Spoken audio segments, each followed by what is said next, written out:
पटना के गर्दनी बाग में बीपीएससी में प्री और मेंस को लेकर जो आंदोलन स्टार्ट हुआ था, आज महीनों चलने के बाद अपना मूल उद्देश्य से भटकता हुआ नजर आ रहा है।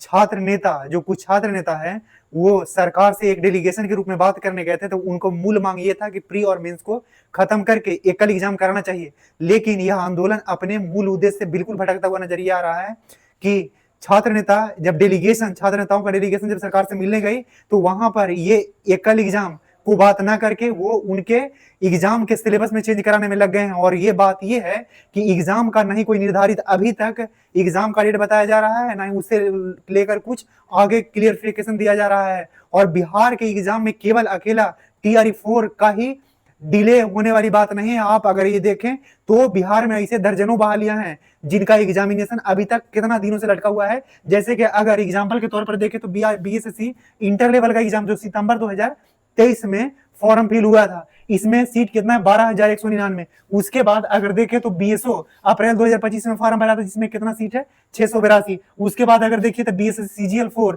जिसको 25 मई 2025 में बहाली फॉर्म फिल हुआ था, उसमें टोटल 1883 सीट था। और यहाँ पर अगर देख लीजिए AEDO 27 अगस्त के आसपास 2025 में फॉर्म भराया था, उसमें कुल 935 सीट था। हालांकि AEDO की एग्जाम एक बार अप्रैल 2026 में होने के बाद भी पेपर लीक होने के कारण और उसमें बीपीएससी के अधिकारीगण ही संलिप्त थे और बायोमेट्रिक और कराने वाले कई संस्था भी उसमें जिम्मेदार थी, जिसको लेकर के फिर AEDO को फॉर्म को एग्जाम को रद्द भी करना पड़ा। अब इसमें बात यह है कि ये बीपीएससी TRE-4 के एग्जाम के लेकर कई नेताएं, कई छात्र तो महीनों से प्रदर्शनरत हैं ही, लेकिन उसके आड़ में ये एग्जाम पूरी तरह से फ्लॉप होता दिख रहा है। इस पर किन्हीं का कोई ध्यान नहीं है। तो आंदोलन करने वाले नेता जो लीड कर रहे हैं बीपीएससी प्रोटेस्ट को, उन लोगों से ये निवेदन है कि इन लोगों, ये जो एग्जाम इतना पेंडिंग है, ऐसा ऐसे दर्जनों एग्जाम पेंडिंग है, तो उनसे अनुरोध है कि इन बातों को भी सरकार तक पहुंचाया जाए। और जो डेलीगेशन जा रहे हैं उनका मुख्य उद्देश्य इन एग्जामों को भी लेना है, केवल इस एग्जाम को नहीं, क्योंकि TRE-4 में प्री और मेंस को लेकर स्टार्ट हुआ था आंदोलन, जो अपना मार्ग से बिल्कुल भटकता हुआ नजर आ रहा है। और इन एग्जामों पर आज तक ना ही कोई सरकार का डेलीगेशन, ना ही कोई बात कर रहा है इस विषयों पर।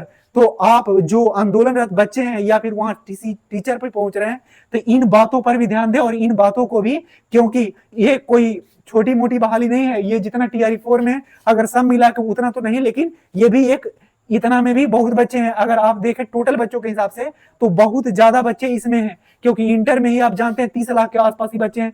ये AEDO में 10 लाख तक बच्चे हैं, CGL में 10 लाख बच्चे होंगे, और ये BSO में ही 2.5 लाख के पास बच्चे हैं। तो कुल बच्चों के मामले में ये सब बहुत ज्यादा बच्चे यहीं पे हैं, इसके तुलना में TRE-4 में। TRE-4 के विषय में चर्चा जोरों पर है, वो सही बात है और होना भी चाहिए, परंतु ये जो बच्चे हैं इनके बारे में कोई बात भी करने वाले को तैयार नहीं है। तो जो बीपीएससी प्रोटेस्ट में वहां जो फिजिकली प्रेजेंट हैं और जो शिक्षकगण हैं और जो छात्र नेता हैं, उन सबसे ये आग्रह है कि इन विषयों में भी जब अब सरकार के पास आपका डेलीगेशन जा रहा है तो इस विषय को भी रखें। और TRE-4 जो सबसे महत्वपूर्ण बात है, उसमें जो एकल एग्जाम के है मुख्य विषय वही था और उस पर जरूर बात करें।